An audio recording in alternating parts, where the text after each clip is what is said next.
Hi friends, இன்னைக்கு ரொம்பவே tasty and சிம்பிளான வெள்ளை பூசணிக்காய் கூட்டு ரெசிபி தாங்க பார்க்க போறோம். கூட்டுனாலே நம்ம தேங்காய் அரைச்சு தான் செய்வோம். இன்னைக்கு தேங்காய் அரைச்சு ஊத்தாம ரொம்ப சிம்பிளா டேஸ்டா எப்படி செய்யறதுன்னு பார்க்க போறேங்க. பூசணிக்காய் கூட்டு செய்யறதுக்காக நான் இந்த மாதிரி ஒரு பாதி சைஸ் அளவுக்கு வெண்பூசணி எடுத்து வச்சிருக்கேன். தோலையும் விதையையும் எடுத்துட்டு மீடியம் சைஸ்க்கு கட் பண்ணி வச்சுக்கலாம்.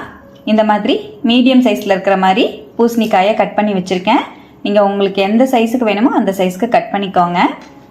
இப்போ இது இருக்கட்டும். சட்டியில் ஒரு டேபிள் ஸ்பூன் அளவுக்கு தேங்காய் எண்ணெய் சேர்த்துக்கலாம். கூட்டுக்கு தேங்காய் எண்ணெய் சேர்த்து செஞ்சிங்கன்னா டேஸ்ட் ரொம்பவே சூப்பராக இருக்குங்க. 1 டீஸ்பூன் கடுகு, 1 டீஸ்பூன் உளுந்து, 1 டீஸ்பூன் கடலைப்பருப்பு சேர்த்துக்கலாம். நம்ம சேர்த்துருக்கிற கடுகு, உளுந்து, கடலைப்பருப்பு எல்லாமே நல்லா பொரிஞ்சிருச்சு. இதோடவே ஒரு பெரிய வெங்காயத்தை ஸ்லைஸ் பண்ணிட்டு சேர்த்துக்கலாங்க.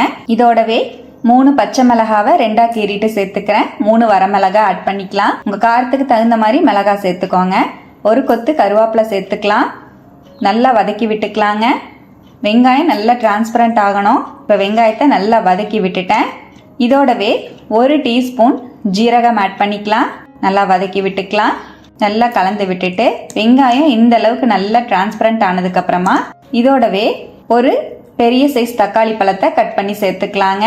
வெங்காயம் எந்த அளவுக்கு எடுத்திருக்கீங்களோ அதே அளவுக்கு தக்காளி பழத்தையும் சேர்த்துக்கோங்க. தக்காளி அதிகமாக சேர்க்க வேண்டாம். தக்காளியையும் சேர்த்து நல்லா கலந்து விட்டுக்கலாம்.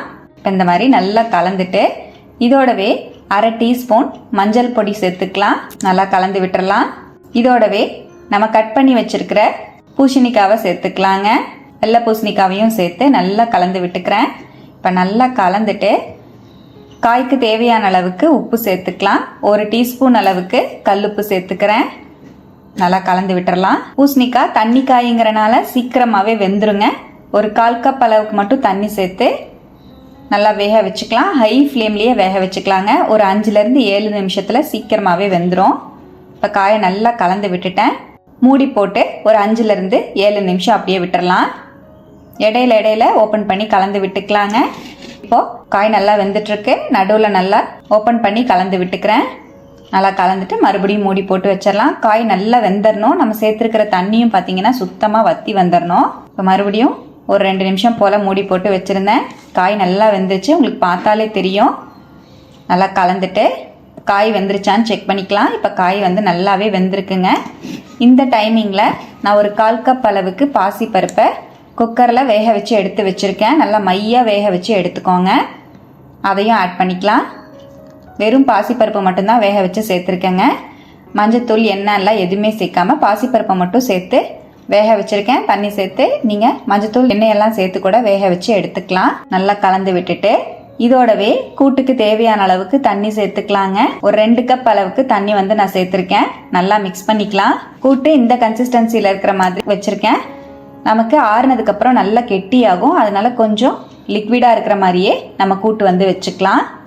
இப்போ நல்லா கலந்துட்டு தேவைப்பட்டா உப்பு சேர்த்துக்கலாம். நான் ஒரு 1/2 டீஸ்பூன் உப்பு வந்து சேர்த்துக்கிறேங்க.